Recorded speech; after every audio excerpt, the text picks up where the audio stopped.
नेहमीपेक्षा चमचमीत वेगळ्या चवीचं भरल्या कारल्याची रेसिपी आपण बघणार आहोत. हे भरलं कारलं पाहायला जेवढं छान वाटत आहे, तेवढं खायला सुद्धा चविष्ट आहे. अशा पद्धतीने कोणी जर प्रवासात जात असेल किंवा मुलांच्या टिफिनमध्ये जे मुलं आवडीने कारलं खात नसतील, अतिशय आवडीने खातील मुलं, हे 3 ते 4 दिवस प्रवासामध्ये चांगलं टिकतं, खराब होत नाही. तर चला बघूया आपण याची कृती. चटपटीत, कमी कडू भरली कारली बनवण्यासाठी जवळपास अर्धा किलो ही कारली घेतली. तुम्हाला जे कारले आवडत असतील ती कारले घेऊन घ्यायची आहेत. अगदी लहान आकाराची असली तरीही छान होते भाजी, कारण बनवण्याची पद्धत ही सारखीच आहे. अगदी मस्त अशी ताजी कारली बाजारातून आणलेली आहे आणि ही कारली मी जवळपास 3 ते 4 पाण्याने अशी नळाखाली स्वच्छ धुवून घेतलेली आहेत. आणि हा जो असा वर आलेला भाग असतो ना कारल्यांचा, हा फक्त आपल्याला असा खरडून घ्यायचा आहे. जास्तही वरची साल काढून घ्यायची नाही. फक्त हा असा भाग असतो ना, असा आपल्याला एक असा काढून घ्यायचा आहे. आणि अशा पद्धतीने हे कारलं असं खरडून घेतल्यानंतर कारल्याच्या मध्यभागी आपल्याला असं कट करून घ्यायचं आहे.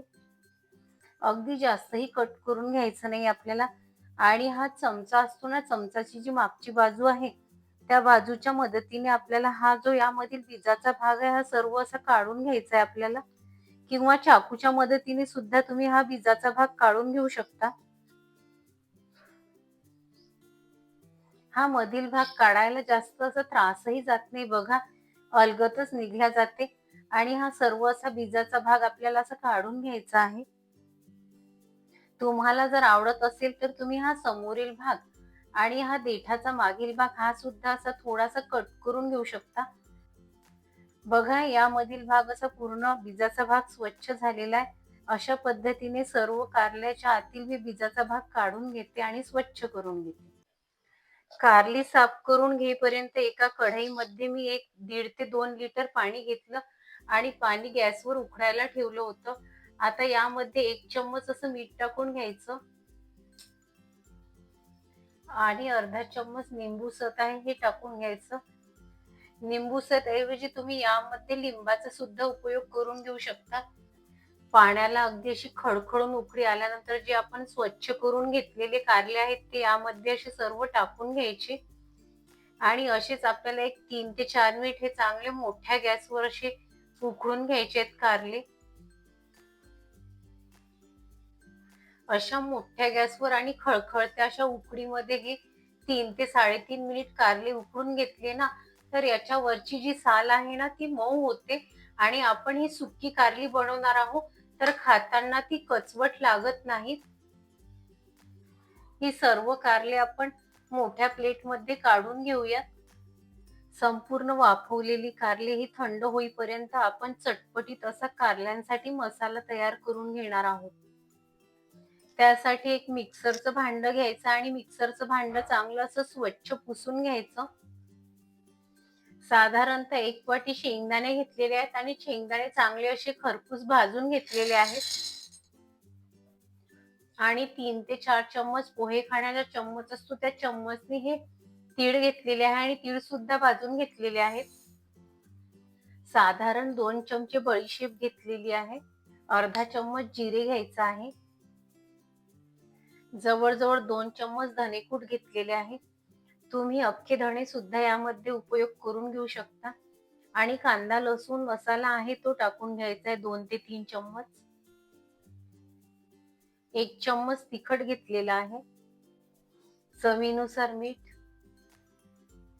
इथे छोटंसं आलं घेतलेलं आहे, आल्याचे तुकडे करून घेतलेले आहे आणि लसूण पाकळ्या घेतलेल्या आहेत जवळजवळ 15, त्या कट करून घेतलेल्या आहेत आणि कढीपत्ता घेतलेला आहे ते टाकून घ्यायचं आणि हे चांगलं वाटून घ्यायचं. 1 थेंब सुद्धा पाण्याचा उपयोग न करता मसाला असा चालू बंद करून चांगल्या पद्धतीने असं वाटून घेतलेला आहे.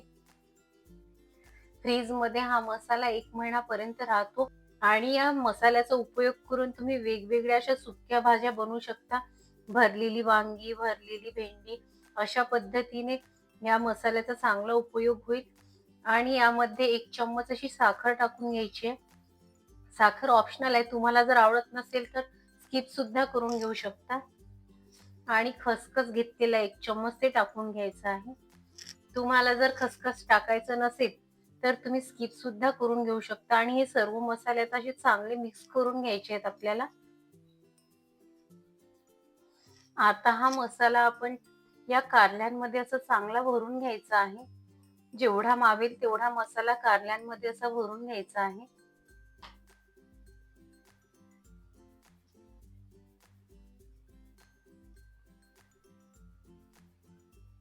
आता सेम पद्धतीने सर्व कारल्यांमध्ये मी मसाला भरून घेते. अशा पद्धतीने कारल्यामध्ये असा मसाला भरल्यानंतर असा एक धागा घ्यायचा आहे आणि या धाग्याने असं कारलं असं चांगल्या पद्धतीने असं पॅक करून घ्यायचं आहे, जेणेकरून आपल्याला भाजायला सोयीचं होईल.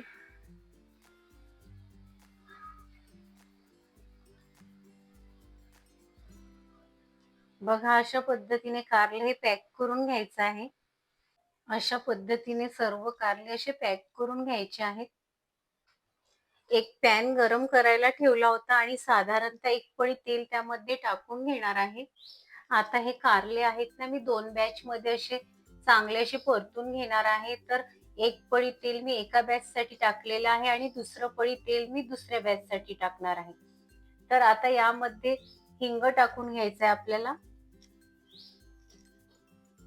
हिंग चांगला झाल्यानंतर थोडीशी हळद टाकून घ्यायची आणि मंद गॅसवर चारही बाजूनी अशी परतून घ्यायची आहेत कारली आपल्याला.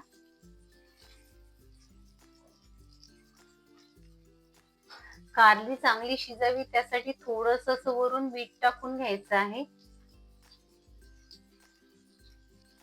आणि हा जो थोडासा मसाला उरला होता तो टाकून घ्यायचा आणि एक चारही बाजूंनी अशी परतून घ्यायची आणि सर्व बाजूंनी अशी कारली आपल्याला चांगली अशी भाजून घ्यायची आहेत. एक झाकण ठेवून आपल्याला एक 5 मिनिट अशी वाफ काढून घ्यायची आहे. एक 5 ते 7 मिनिटानंतर काढल्यानंतर बघा, कारली सर्व बाजूनी चांगल्या प्रकारे अशी शिजलेली आहेत. 4 ते 5 वेळ मी अशा पद्धतीने सर्व बाजूंनी कारले फिरून घेतली होती आणि सर्व बाजूंनी कारली अशी फिरून शिजून घेतलेली आहे. आता शेवटी यामध्ये असं तिखट टाकायचं आणि तिखट टाकून चारही बाजूंनी चांगल्या पद्धतीने असं आपल्याला फिरून घ्यायचं आहे कारलं. शेवटी असं तिखट टाकल्यानंतर बघा काय रंग असा सुरेख आलेला आहे आणि सर्व घरामध्ये सुवास दरवळत आहे कारल्यांचा. या कारल्यांमध्ये पाण्याचा थोडासाही अंश नाहीये. आता आपलं कारलं शिजलं की नाही शिजलं हे आपल्याला चेक करायचं आहे. एका सुईच्या मदतीने बघा असं अलगदच यामध्ये असं टोचल्या जातंय किंवा चाकूनी सुद्धा तुम्ही असं टेस्ट करून पाहायचंय. आता सर्व कारले मी या पद्धतीने असे सर्व शिजून घेते आणि आपण जो या कारल्यांना जो धागा लावला होता ना, खायच्या वेळेस असा काढून घ्यायचा आहे. बघा, अलगदच असा निघतो. सुक्या कारल्यामध्ये भरलेला मसाला बघा अजिबातही बाहेर निघालेला नाही आहे आणि छान असे मस्तपैकी कारले शिजलेले आहेत. जर तुम्हाला वाटत असेल की कारले व्यवस्थित शिजले नाही, तर तुम्ही परत 1-2 मिनिट असे परतून घ्यायचे आणि तुम्हाला सुक्या कारल्याची रेसिपी जराही आवडली असेल तर तुमच्या मित्रांमध्ये शेअर करायला विसरू नका. भेटू एक नवीन रेसिपी सोबत. बाय.